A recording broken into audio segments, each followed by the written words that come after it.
Baik, mohon perhatian semuanya. Assalamualaikum warahmatullahi wabarakatuh. Waalaikumsalam warahmatullahi wabarakatuh. Perkenalkan, nama saya Cynthia Yamandini dari kelompok 6. Di sini saya sebagai moderator. Izinkan memperkenalkan teman-teman saya yang lainnya. Di sana ada. Perkenalkan, saya dengan Julia Sanika dengan NIM 2308317. Perkenalkan, nama saya Tasha Adinda Aulia dengan NIM 2309897. Perkenalkan, nama saya Cynthia Sari Harikarnila dengan NIM 2309537. Adapun materi yang akan kita sampaikan pada hari ini, yang pertama kita akan membahas tentang materi tentang pemasaran pendidikan serta kewirausahaan pendidikan. Baik, untuk yang pertama, materi yang pertama akan disampaikan oleh saudara Tasha. Padanya saya persilakan. Oke, baik teman-teman, kita masuk ke materi pertama ya, yaitu kan kelompok kami bagian materi itu pemasaran pendidikan. Sekarang kita bahas dulu apa sih pemasaran pendidikan. Pemasaran pendidikan merupakan proses untuk mempromosikan dan memaksimalkan dan komunikasikan nilai, program serta fasilitas yang ada di suatu institusi pendidikan kepada masyarakat. Institusi pendidikan ini adalah SD gitu, di mana sekolah dasar ini membangun atau merencanakan target-target tersendiri, apa kelebihan-kelebihannya mereka, yang kelebihan yang mereka unggulkan ke masyarakat selaku konsumen, di mana masyarakat ini bisa calon siswa maupun orang tua. Karena di sekolah dasar kan peran orang tua itu sangat penting ya teman-teman, di mana orang tua ini ikut memutuskan akan menyekolahkan anaknya itu di mana, dan disinilah fungsi sekolah memasarkan pendidikannya, di mana sekolah itu menawarkan nilai yang akan didapatkan oleh para konsumen, yaitu masyarakat, yaitu siswa dan orang tua, agar misalkan sekolah di sini tuh unggulnya ini gitu. Makanya adanya konsep pemasaran pendidikan ini. Dan konsep pemasaran pendidikan ini ada 3 teman-teman. Yang pertama itu ada segmentasi. Segmentasi ini menentukan kelompok mana yang akan difokuskan, misalkan dengan memunculkan program khusus, kayak misalkan di satu sekolah, ayo masuk ke sini, di sini mah kita diunggulkan masalah teknologi, ada juga prestasi kayak udah menang lomba apa di bidang teknologinya. Jadi target keunggulan dari sekolah tersebut untuk memasarkan institusinya itu ya dari teknologi, misalkan itu kalau masuknya di segmentasi. Yang kedua itu ada targeting. Terus kalau targeting ini menentukan kelompok mana yang akan menawarkan program-program bilingual, seperti ya hampir sama kayak yang tadi pertama. Dan yang selanjutnya itu ada positioning, yaitu membentuk citra sekolah sebagai lembaga yang unggul di bidang tertentu. Jadi kayak ekstrakurikulernya mungkin kayak misalkan kan ada nih sekolah-sekolah yang misalkan drum bandnya tuh bagus, atau misalkan ada ekstrakurikuler. Kalau di Sumedang tuh contohnya ada SDIT yang mengunggulkan angklungnya gitu, ekstrakurikuler angklung yang memang tidak ada di pasar-pasar yang lain. Jadi dia tuh punya yang otentik sendiri gitu di SD-nya, dan itulah konsep pemasaran pendidikan. Dan tujuan dari pemasaran pendidikan itu meningkatkan jumlah pendaftar, yang tentunya ya setiap PPDB itu setiap sekolah pasti menginginkan jumlah siswa yang banyak gitu. Dan yang kedua itu meningkatkan reputasi lembaga, di mana akreditasi juga termasuk, karena akreditasi itu penilaian akreditasi kan dipengaruhi oleh aspek-aspek yang saya sebutkan tadi. Dan yang ketiga itu ada memenuhi kebutuhan pasar. Di setiap sekolah pasti tiap tahunnya itu ada target. Misalkan tahun ini ya kalau misalkan di sekolah yang kita kunjungi itu, misalkan di tahun ini kelas 6-nya tuh ngelulusin 2 kelas, maka yang harus masuk di tahun ajaran selanjutnya yang minimal itu 2 kelas lagi ya. Kalau misalkan lebih itu berarti alhamdulillah memenuhi target gitu, bahkan melebihi dari target. Dan yang terakhir itu ada membedakan diri dari pesaing. Yang namanya sekolah, apalagi sekolah negeri itu kan banyak, hampir di tiap wilayah itu ada. Nah, gimana caranya sekolah memberikan citra yang berbeda di setiap konsumennya agar ada nilai plusnya gitu.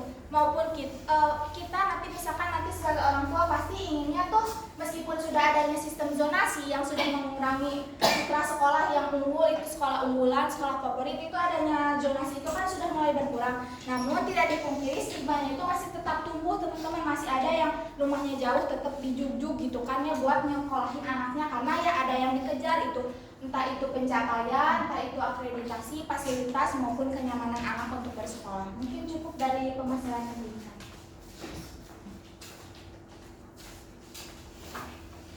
Baik, saya ucapkan terima kasih kepada PKJ yang telah memaparkan materinya. Untuk materi selanjutnya yaitu penerapan pemasaran pendidikan di sekolah dasar yang akan disampaikan langsung oleh saya. Yang pertama ada komunikasi dan juga publikasi.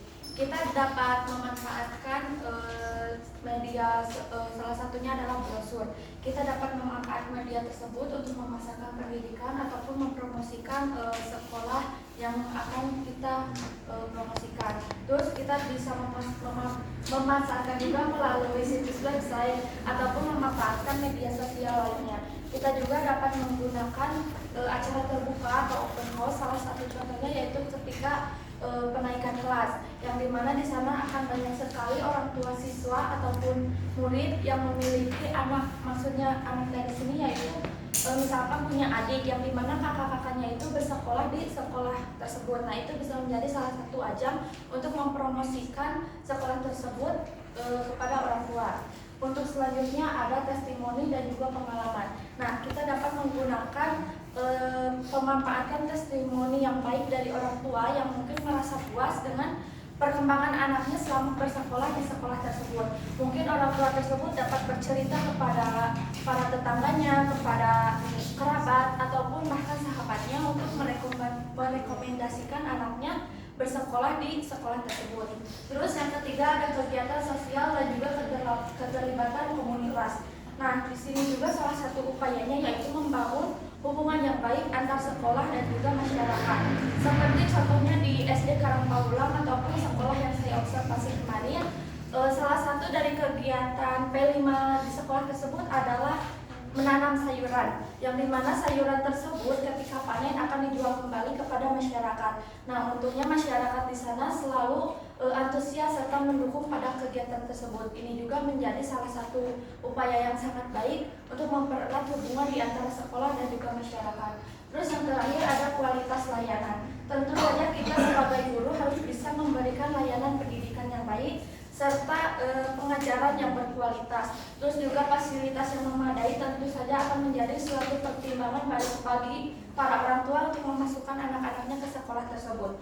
Terus juga yang terakhir kita sebagai guru harus bisa menciptakan lingkungan belajar yang menyenangkan. Yang tentu saja ini akan menjadi daya tarik bagi anak-anak calon siswa di sekolah tersebut. Nah ini juga dapat meningkatkan reputasi sekolah tersebut. Baik, untuk materi selanjutnya akan disampaikan oleh Saudari Yulia Satika.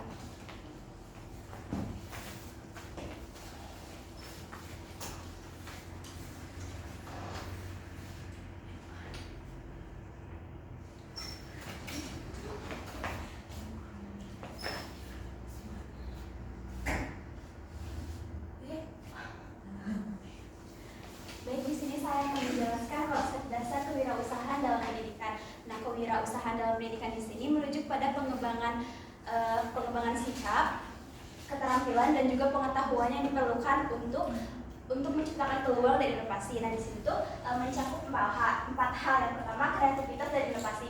Yang dimana di sini tuh siswa diajarkan untuk berpikir kritis, inovasi dan juga mampu memecahkan masalah.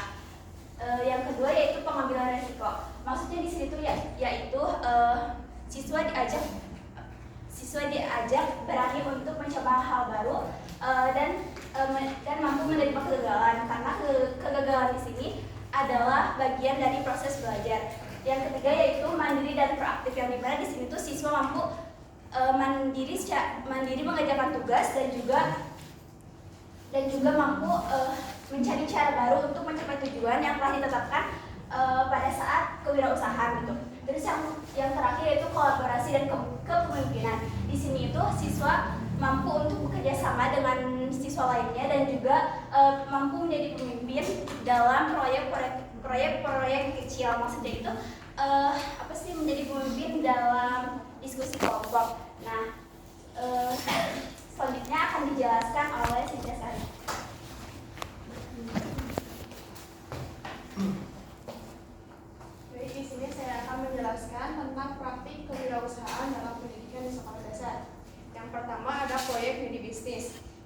Siswa dapat dilibatkan dalam proyek mini bisnis, contohnya seperti belajar sekolah ataupun gelar karya yang sudah diterapkan di SD yang saya kunjungi. Nah, di sana mereka akan belajar membuat produk sederhana, kemudian menjualnya, lalu mengelola uang hasil penjualannya. Hal ini akan memberikan pemahaman dasar bagaimana cara bisnis berjalan. Kemudian yang kedua ada inovasi dalam kurikulum. Kurikulum dapat dirancang untuk menggabungkan pembelajaran dengan kegiatan kewirausahaan. Misalnya seperti siswa diajak untuk membuat produk kerajinan, merencanakan proyek, atau mempresentasikan ide bisnis sederhana. Hal ini akan membantu siswa untuk mengembangkan kreativitasnya. Kemudian yang ketiga ada pengembangan soft skill. Kewirausahaan juga mencakup pengembangan soft skill yang penting. Contohnya seperti kemampuan berkomunikasi, kerjasama tim, dan manajemen waktu. Keterampilan ini sangat dibutuhkan dalam keterampilan berbisnis. Kemudian yang terakhir ada kompetensi kewirausahaan. Sekolah dapat menyelenggarakan ide atau bisnis di tingkat sekolah. Kegiatan ini bertujuan untuk memicu kreativitas atau keberanian siswa dalam menciptakan solusi untuk masalah sehari-hari. Melalui kompetisi ini, siswa akan belajar untuk berpikir kritis dan berkolaborasi dengan teman-temannya sehingga mereka dapat mengembangkan kemampuan kewirausahaan sejak dini. Sekian dari saya kembalikan kepada moderator.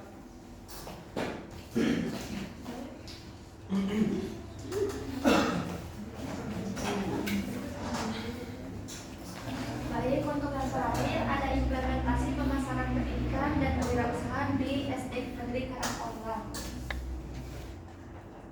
Nah, di sini ada identitas sekolah. Identitas dari sekolah yang saya observasi yaitu SD Negeri Karangpaulang dengan NPSN 202333909. Alamatnya ada di Dusun Sukramaju, di Desa Teruna Manggala, Kecamatan Cimalaka, Kabupaten Sumedang, Jawa Barat. Nah, status sekolah ini adalah sekolah negeri. Waktu penyelenggaraannya ada 6 atau double shift setiap harinya. Terus status kepemilikannya yaitu pemerintah daerah dengan SK pendirian sekolah 422-288 Minggu 2016. Tanggal SK izin operasional dari 2 Agustus tahun 2016. Untuk visi dan misi akan disampaikan oleh Natasha. Untuk visi misi mungkin tidak perlu dibacakan ya teman-teman, boleh dilihat saja. Untuk next, begitupun tujuan, karena setiap sekolah itu pasti punya visi misi. Berikut juga tujuannya. Nah, sekarang kita masuk ke pemasaran di SDN Karangpaulang. Apa sih gitu yang implementasi di SDN Karangpaulangnya gitu? Pemasaran pendidikan di SDN Karangpaulang ini khususnya dalam penerimaan peserta didik baru. Jadi tiap awal semester yaitu di PPDB, inilah kesempatan dari setiap sekolah begitupun SDN Karangpaulang untuk mempromosikan atau memasarkan sekolahnya gitu. Nah, karena pada periode tersebut kan ada yang keluar dan juga ada yang masuk. Nah, itu dioptimalkan dan juga gimana strategi-strategi dari tenaga pendidikan di SDN Karangpaulang sini. Kemarin menurut narasumber yang sudah kami wawancarai, pada saat menuju awal PPDB, menuju masa-masa PPDB itu ya tentunya dipasang banner di sekolah, karena itu yang dilihat oleh masyarakat banyak gitu kan yang lewat membaca apa saja keunggulan dari sekolahnya. Dan yang paling mungkin yang dilakukan khusus itu mendatangi sekolah TK teman-teman, yang dimana kan setelah lulus TK itu pasti mau masuk SD. Nah, dari gurunya itu ada yang mendatangi TK yang misalkan tahun sekarang tuh berapa yang lulus dan masuk ke SDN ini aja gitu. Jadi mereka sudah ada sumber dari murid baru gitu, karena mereka kerjasama juga sama sama pihak TK gitu. Dan juga di sini jumlah siswa di SD tersebut tergolong besar, yakni sebanyak 241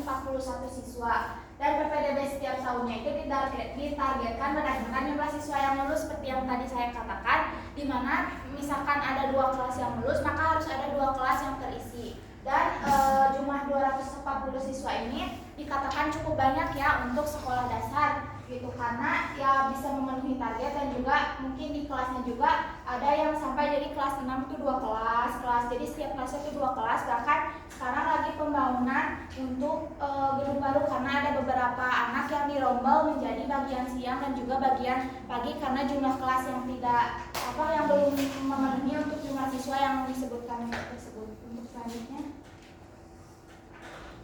mungkin akan disampaikan oleh Presiden.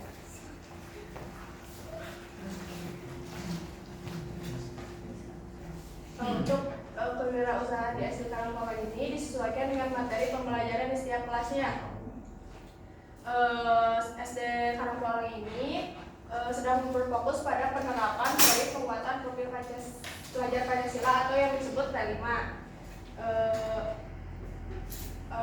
Program P5 ini melibatkan sekolah, guru, siswa, pemerintah, dan orang tua siswa serta selaras dengan visi misi sekolah.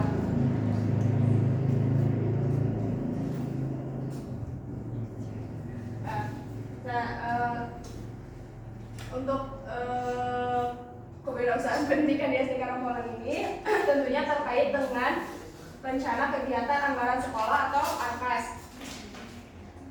Kegiatan kewirausahaan ini diselenggarakan setiap tahunnya untuk menyukseskan P5. Sekolah ini mengalokasikan dana melalui ANKAS sebagai sumber pendanaan utama. Bisa dilihat ini ANKAS bulan Juli, Agustus, dan September yang ada di SD Karangkobar.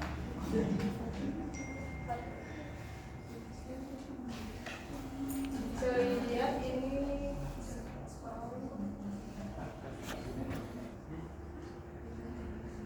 ada dana-dana yang dikeluarkan di SD Karangkobar.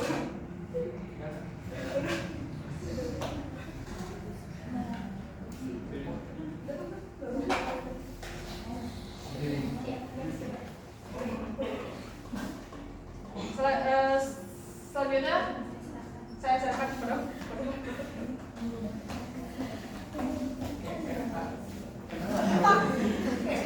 Baik teman-teman, presentasi ataupun pemaparan materi dari kelompok kita sudah selesai. Untuk selanjutnya kita akan membuka beberapa pertanyaan terkait materi yang telah disampaikan. Untuk yang ingin bertanya silahkan mengangkat tangan. Boleh ya, Risma. Benar-benar. Sok. Assalamualaikum warahmatullahi wabarakatuh. Waalaikumsalam warahmatullahi wabarakatuh. Kenalkan, nama saya Ismadia dengan NIM 230692. Izin bertanya, kan tadi itu udah ngejelasinnya tentang konsep dasar kewirausahaan dalam pendidikan di sekolah dasar. Mungkin ada beberapa poin yang sudah dijelaskan. Nah, di sini saya ingin bertanya dari poin yang nomor 2, yaitu pengambilan risiko, di mana itu mengajarkan siswa itu untuk berani dan juga mencoba gitu ya, menerima kegagalan bagian dari proses belajar. Pertanyaannya yaitu bagaimana menurut kalian gitu agar siswa itu dapat menciptakan lingkungan yang bisa mendukung untuk siswanya dalam mengambil resiko dan juga bisa menerima dari kegagalan proses belajar tersebut. Mungkin cukup sekian pertanyaan dari saya. Wassalamualaikum warahmatullahi wabarakatuh. Waalaikumsalam warahmatullahi wabarakatuh. Baik, terima kasih atas pertanyaannya. Untuk jawabannya kami tunggu dulu ya. Boleh yang lainnya? Boleh, silakan Adil. Ya, boleh Adi.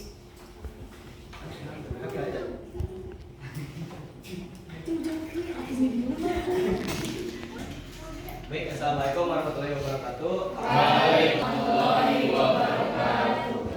Sebelumnya saya ucapkan terima kasih kepada kelompok 5 yang telah mempersilahkan saya untuk bertanya.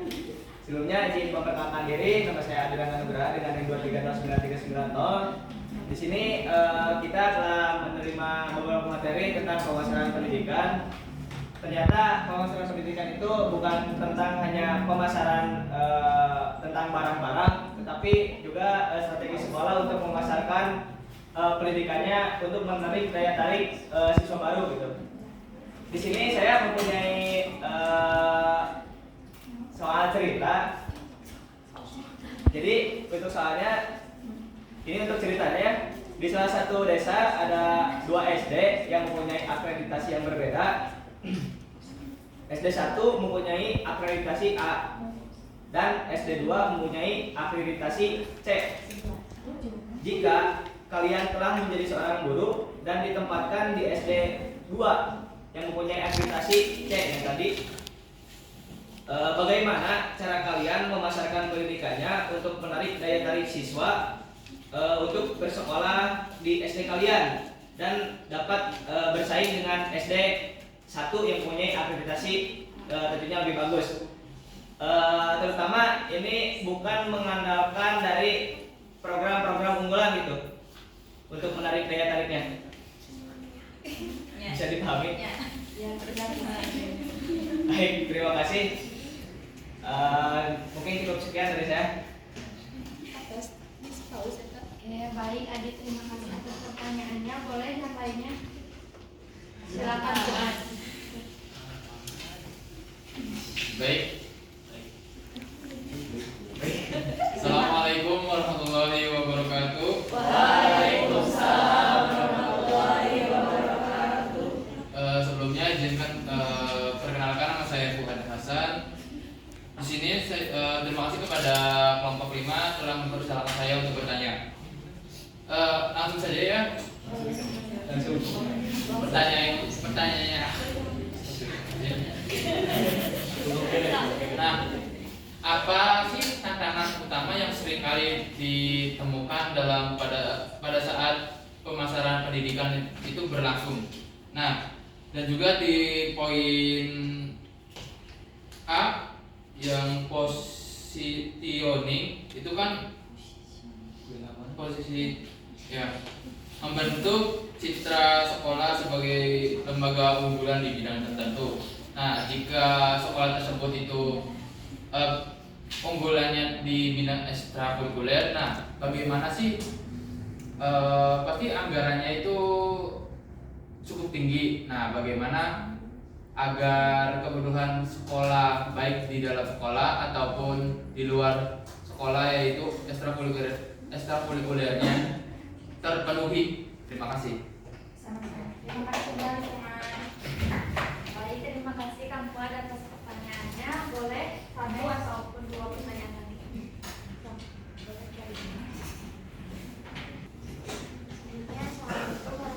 Baik, terima kasih kepada kelompok 5 yang sudah memberikan kesempatan kepada saya untuk memberikan pendapat. Sebelumnya, izin memperkenalkan diri, nama saya Putri dengan NIM 2310291.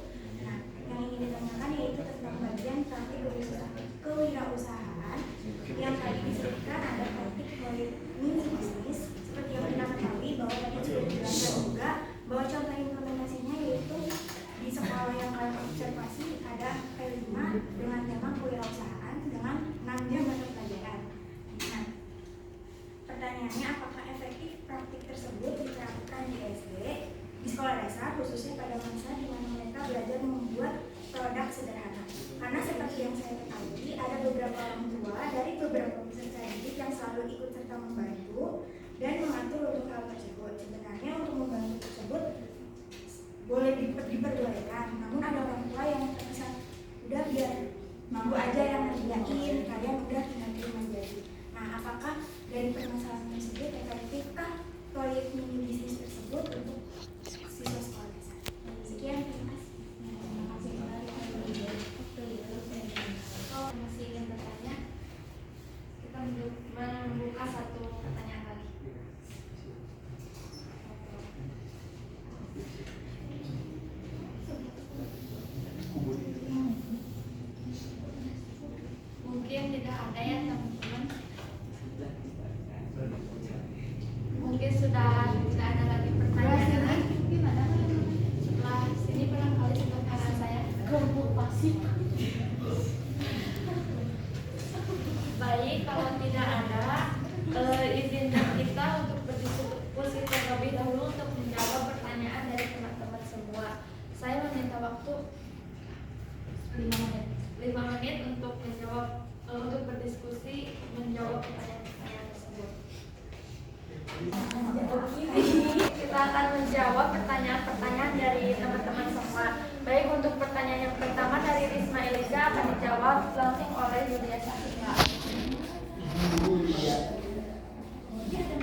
Itu bagaimana sekolah dapat menciptakan lingkungan yang mendukung siswa untuk berani mengambil resiko dan menerima kegagalan sebagai bagian dari proses belajar.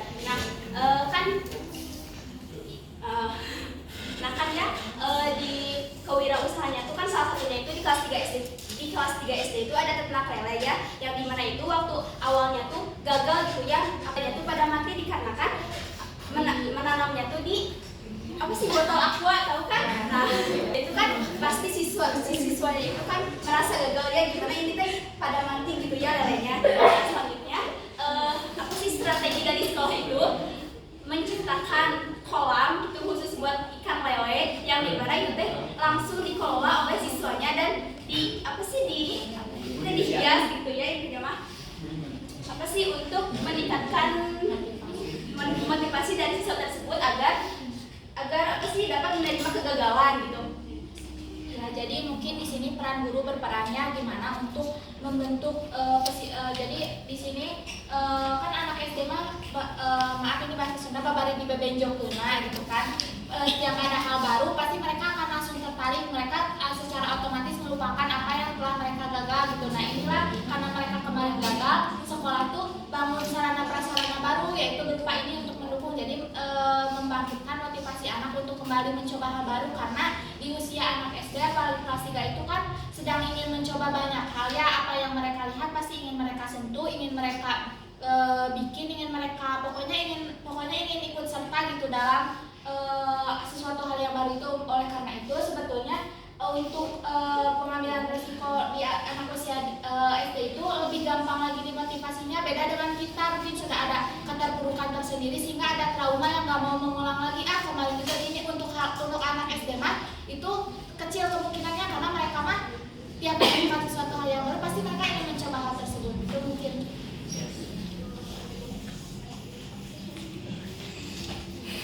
Baik, untuk berikutnya yaitu pertanyaan dari Kang Adi yang dijawab oleh Redaksi.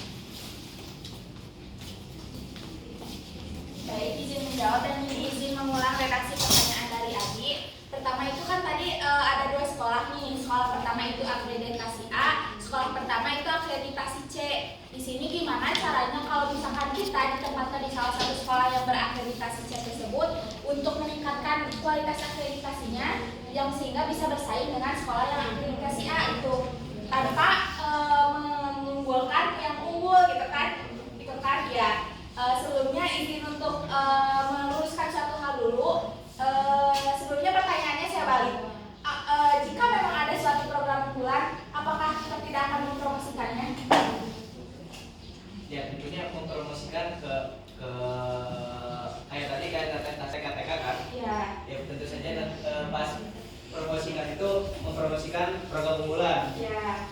Nah ini mah kataku teh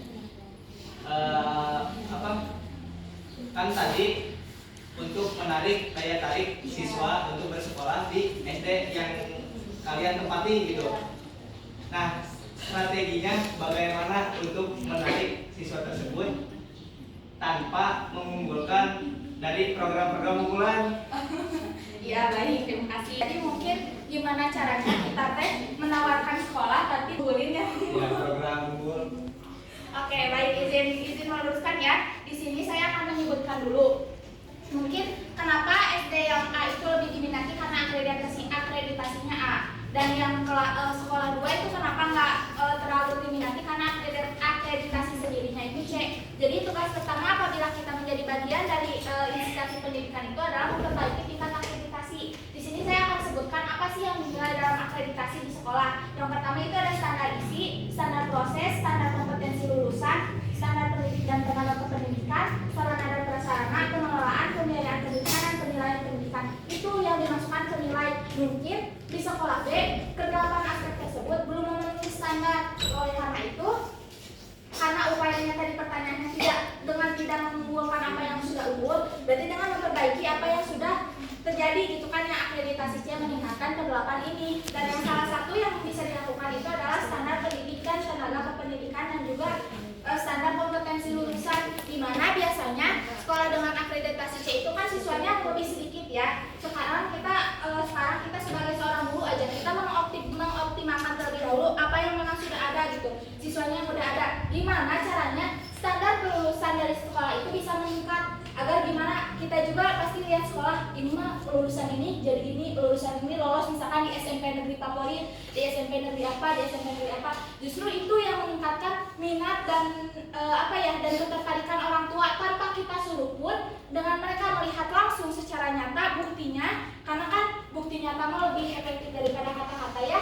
Nah, jadi mungkin dengan meningkatkan kualitas akreditasi salah satunya standar kompetensi lulusan. Jadi sebagai seorang guru dan tenaga pendidikan yang memang sudah di sana, kita mengoptimalkan gaya belajar yang akan diterapkan dan juga meningkatkan kualitas pembelajaran. Memang siswa yang sedikit, justru pendidikan dan pembelajaran bisa lebih efektif kan, karena siswa yang diajar kita tuh sedikit gitu, nggak terlalu banyak, jadinya kita bisa memfokuskan. Nah, kita tingkatkan standar kualitas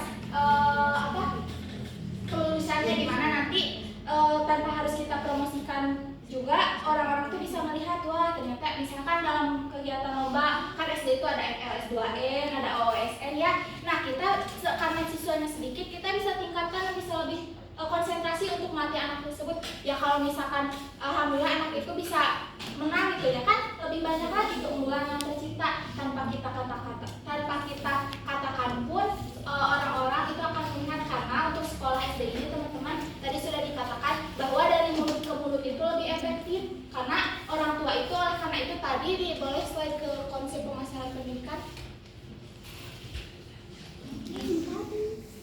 Nah, ini itu ada yang tadi segmentasi, di mana kita tuh menentukan target kelompok mana yang akan kita jadikan target. Pertama mungkin anaknya, dan yang kedua itu orang tuanya. Karena apa? Karena di SD itu peran orang tua itu sangat penting, karena dalam kegiatan sekolahnya banyak yang melibatkan orang tua. Dan juga mungkin teman-teman di sini suka lihat ada orang tua yang ibu-ibu yang memiliki waktu luang untuk mengantar anaknya ke sekolah dan mereka membicarakan apa saja di sekolah. Nah, yang tidak bisa dipungkiri bahwa pengaruh dari mulut ke mulut itu sangat penting. Oleh karena itu tugas tanpa mengunggulkan apa yang sudah ada, keunggulan yang ada di sekolah itu, maka kita ya optimalkan saja sumber daya manusia yang memang sudah ada, dengan salah satu aspek yang ada di penilaian akreditasi yaitu standar standar lulusan, yang dimana akan bisa meningkatkan akreditasi. Oleh karena itu sekolah dapat bersaing, jumlah siswa dapat ditarik, dan juga tenaga pendidikan semakin berkualitas. Terima kasih.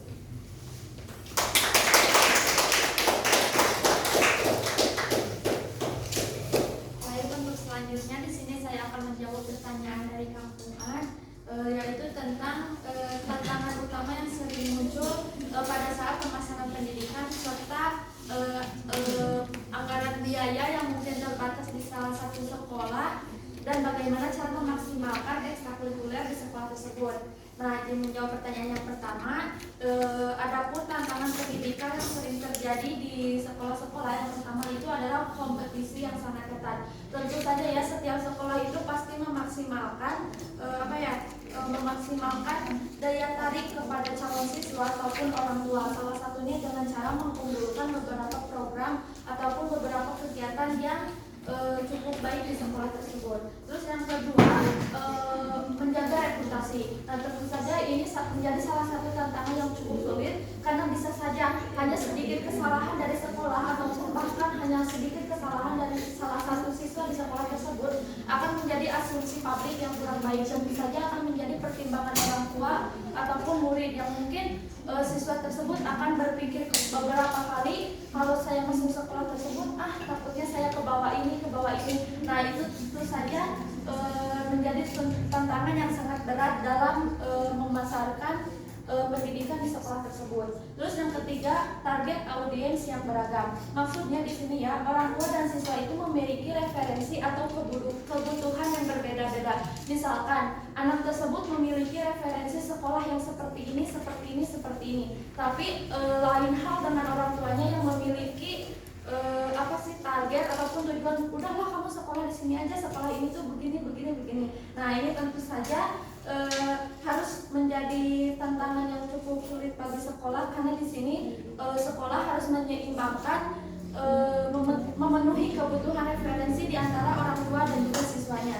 Terus yang terakhir, anggaran yang terbatas. Nah, ini menjadi salah satu hal yang sangat sulit untuk bersaing dengan sekolah yang mungkin memiliki anggaran yang cukup besar, karena dengan anggaran yang sangat kecil ini akan memaksa pihak sekolah untuk lebih kreatif di dalam memasarkan pendidikannya dan juga harus memilih saluran pemasaran yang lebih efektif atau dan juga efisien. Nah, untuk anggaran biaya terhadap ekstrakurikuler pertanyaan yang selanjutnya akan dijawab oleh Teh Cynthia Sari.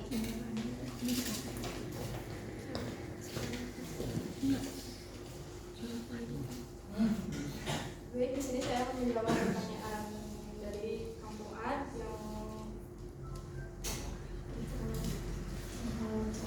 perihal pembiayaan yang terbatas. Nah, mungkin untuk ekstrakurikuler di sekolah dasar sebenarnya tidak terlalu menonjol seperti di sekolah tingkat lanjutan atau di sekolah-sekolah swasta. Namun, tidak semua sekolah dasar, tapi rata-rata sekolah negeri tidak terlalu mengutamakan di bidang ekstrakurikuler. Mungkin untuk contohnya di SD Karangpaula ekstrakurikulernya ada pramuka, dan biasanya ekstrakurikuler pramuka itu merata di SD karena diwajibkan dari sekolahnya dari atas. Mungkin sekarang pramuka dihapus, pakai baju pramuka juga kan nggak usah kalau kebijakan baru Nadiem Makarim. Biasanya untuk dana ekstrakurikuler pramuka ini diberikan oleh dana BOS. Nah, ekstrakurikuler ini tidak terlalu banyak mengeluarkan dana. Jadi mungkin itu menjadi alasan mengapa sekolah swasta banyak dipilih. Jadi kan gini ya perbandingannya, kadang ada sekolah swasta yang memang memiliki ekstrakurikuler khusus sehingga itu dimasukkan ke standar pemasaran. Misalkan kayak tadi sebutkan, contohnya kalau di Sumedang itu ada sekolah swasta SD Inten Sejahtera yang memang menawarkan banyak ekstrakurikuler yang dapat diikuti, karena ya mereka sumber dananya tuh tidak terbatas, karena kan sekolah di swasta itu ada biaya yang lebih yang harus dikeluarkan oleh setiap siswa maupun orang tuanya. Jadi ada feedbacknya berbalik dengan sekolah dasar negeri yang dimana ada dana BOS. Memang ekstrakurikuler ini adalah salah satu aspek di sekolah yang memang didanai oleh dana BOS. Namun bisa kita lihat di sekitar, kalau di SD itu ekstrakurikuler itu yang paling merata itu pramuka, salah satunya mungkin ada ya drum band, gitu pun gak di semua sekolah. Dan kayak seperti karate ada mungkin sekolah yang mengadakan, tapi setahu saya itu dipungut biaya dari masing-masing anaknya. Jadi ada biaya yang memang harus dikeluarkan, kayak misal setiap pertemuan itu 2.000, sehingga pelatihnya pun diberikan uangnya itu sebenarnya ya dari anak-anaknya sendiri gitu. Namun itu tidak merata, hanya dari beberapa sekolah saja. Oleh karena itu di SD itu beda seperti di tingkat-tingkat jenjang-jenjang selanjutnya seperti SMP, SMA yang memang pengeluaran dana BOS-nya pun lebih banyak, sehingga yang mendukung anggaran yang mendukung dari ekstrakurikulernya itu lebih besar. Mungkin itu Pungat. Baik, sekian dari saya akan kepada moderator.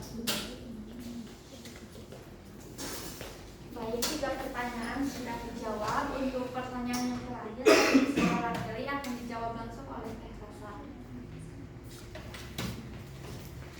Oke, baik, izin menjawab pertanyaan dari Kelly. Tadi izin mengulang ya redaksi pertanyaannya itu kan tadi di slide yang mini usaha mini bisnis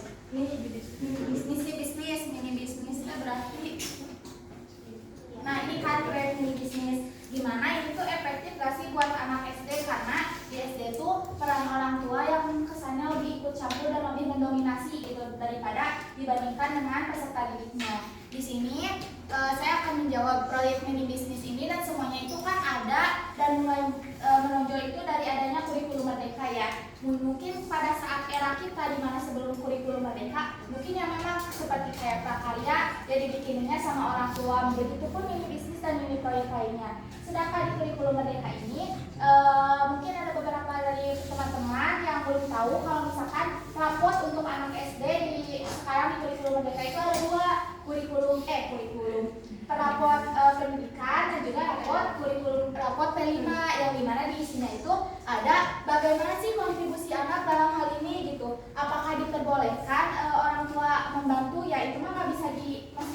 bukan tidak boleh gitu kan, ya tetap aja orang tua mah di sini apakah efektif? Yang menurut saya efektif karena ya siswa dilatih meskipun dengan bantuan orang tua, dan apakah terus menerapkan yang ini kuncinya ada kita sebagai guru. Itu kan bisa objektif ya, misalkan kita memberikan tugas kepada anak untuk membuat suatu karya yang nantinya akan kita pajangkan di pameran karya atau seperti yang bisa dilihat oleh banyak orang. Kita sebagai guru objektif aja apakah logis karya seperti ini dibuat oleh anak seusia ini, karena kelihatan kalau misalkan ya kan karya-karya yang bagus itu ya pokoknya buatan hasil ciptaannya tuh kok bisa sih anak SD bikin kayak gini, kayaknya nggak dari segi motorik, dari segi apapun kita lebih tahu gitu apa yang bisa dikerjakan oleh anak kita. Dan ya kita juga yang setiap kali ketemu sama mereka, gimana mereka di kelas, misalkan di kelasnya dia cuek-cuek aja kok, pas giliran memimpin karya paling bagus, kan itu nggak logis ya. Berarti kita mungkin bisa lebih objektif pada saat penilaian raport. Di sini mungkin kita mah dulu cuek karena ya tidak ada raport tersendiri atau nilai sendiri. Nah sekarang mah beda, di kurikulum Merdeka mah anak-anak kita punya raport P5, di mana raport P5 ini ya kan menentukannya nilainya. Mungkin nanti yang saya pun belum tahu apa saja objek penilaian yang masuk di kurikulum, yang dimasuk di raport P5, namun karena prosesnya aja kayak gini, proyek mini bisnis, kayak soft skill, terus kayak kompetisi kewirausahaan, maka aspek penilaiannya pun menurut saya tidak akan jauh dari hal ini, seperti kontribusi siswa, kualitas siswa dalam mengikuti kegiatan P5 ini aktif atau tidaknya. Jadi di kurikulum Merdeka ini peran orang tua mungkin bisa sedikit kita kesampingkan, karena guru lebih memiliki hak yang untuk objektif untuk menilai karena adanya raport di P5 di kurikulum Merdeka. Mungkin itu. Terima kasih.